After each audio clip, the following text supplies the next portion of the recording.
Pessoal, a gente tratando o tema que eu falei recentemente da Marielle, e de fato, toda morte ela traz aí uma dor muito grande, porque é uma barbárie.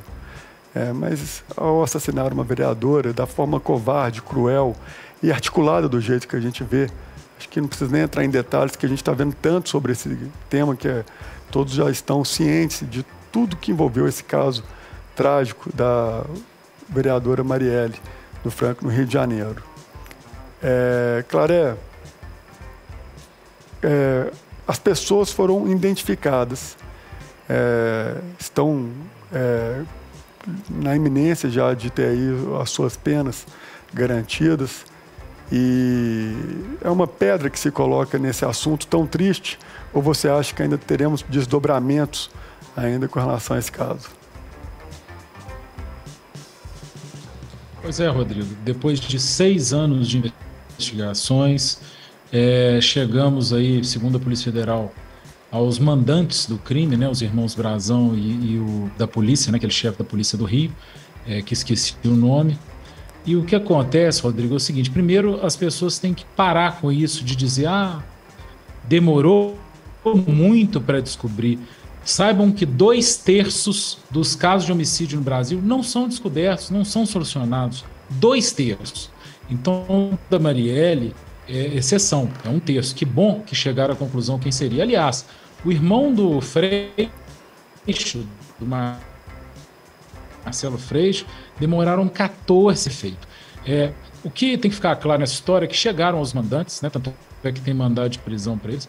Chega dessa história de quem mandou matar Marielle, quem matou Marielle, é uma pedra, acabou. Quem mandou matar Marielle? Tá aí. Aí estão, segundo a Polícia Federal, aí estão os autores, os mandantes. Parem de politizar isso, colocar a roupinha do cara e foto do cara vestido Dilma 13, ou se não, em cima de um carro com o Flávio Bolsonaro. Esqueçam, acabou. Esse cara tem agora que concluir o processo, se defender, obviamente, mas segundo a Polícia Federal, esses são os mandantes. Parem de ficar fazendo ligação deles com fulano e ciclano.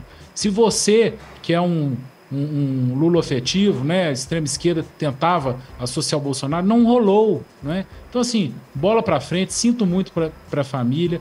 Era uma representante, representava muita gente ali como vereadora, perdeu, jovem, perdeu sua vida, e pelo menos ela está na exceção. Ela é 1/3 dos casos em que descobriram quem são os mandantes, os assassinos.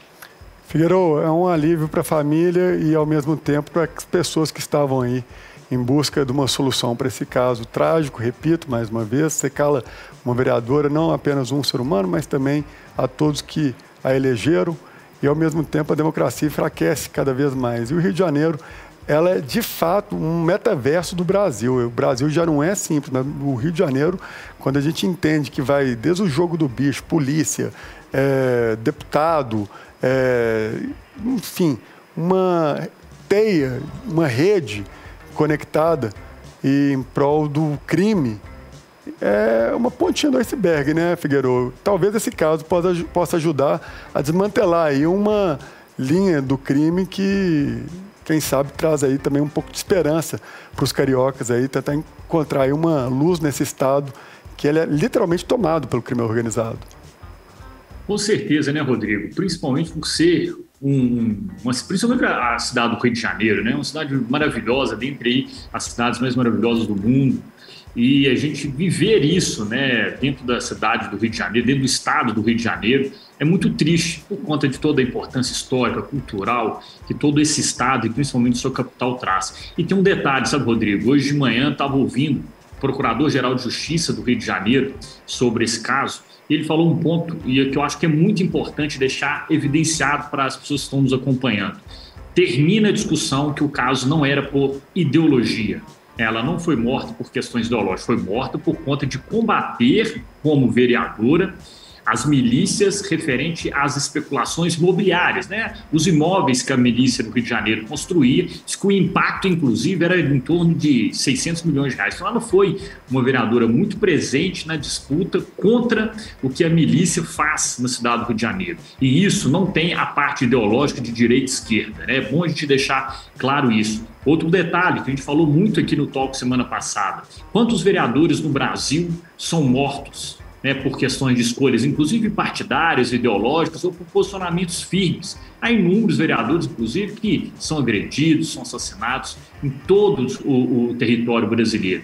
E por fim, Rodrigo, eu acho muito importante a gente evidenciar que, se neste caso, e também foi falado pelo Procurador-Geral de Justiça do Estado do Rio de Janeiro, neste caso específico, se a Polícia Federal não tivesse assumido as investigações, o Rony Lessa não iria fazer a delação premiada com a Polícia Civil. Obviamente está aí explicado, porque o ex-delegado-geral da Polícia Civil do Rio de Janeiro estava envolvido no caso e jamais iria conseguir colocar um fim. Como você muito bem disse, espero, terminando toda essa situação, possa ser uma luz para iniciar o combate de todo o crime organizado no estado do Rio de Janeiro. Ô, Clara, é uma curiosidade que a gente fala sobre a impunidade, ela custa caro, não só em um ponto, mas ela acaba se desdobrando em vários outros. Existe aí uma visão onde a impunidade na Lava Jato deixou o Brazão livre para poder matar Marielle. O Brazão foi um dos mandantes. E aí, Clara, como é que fica isso? É uma reflexão a mais que a gente faz, conectado à Lava Jato, em cima de um crime que absolutamente nada teria a ver com esse assassinato, mas que no final acaba se conectando, né?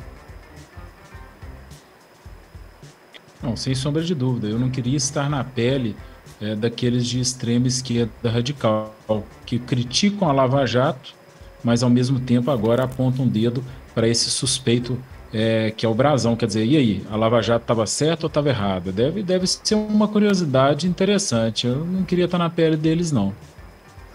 E aí, isso é uma curiosidade a mais extra adicionada aqui, que o vice do PT disse que é preciso ter provas cabais para culpar Brazão. Não vou dizer que é inocente nem culpado, não vi ainda provas cabais. Será surpresa negativa se ele estiver envolvido, porque é um negócio brutal. Eu acho que não é hora de apontar nenhum inocente sem que a gente tenha clareza de todas as circunstâncias. Pois é, só para reforçar, a fala foi do vice do PT, que é o Washington Quaquá. Enfim. Quaquá. A gente tenta ter aí uma visão descontaminada do tema, e é importante realmente, a gente fala sobre a importância da gente ter aí também as provas necessárias para que se incrimine alguém, mas eu acho que já tem mais do que suficiente. A polícia já apresentou aí praticamente uma radiografia aí desse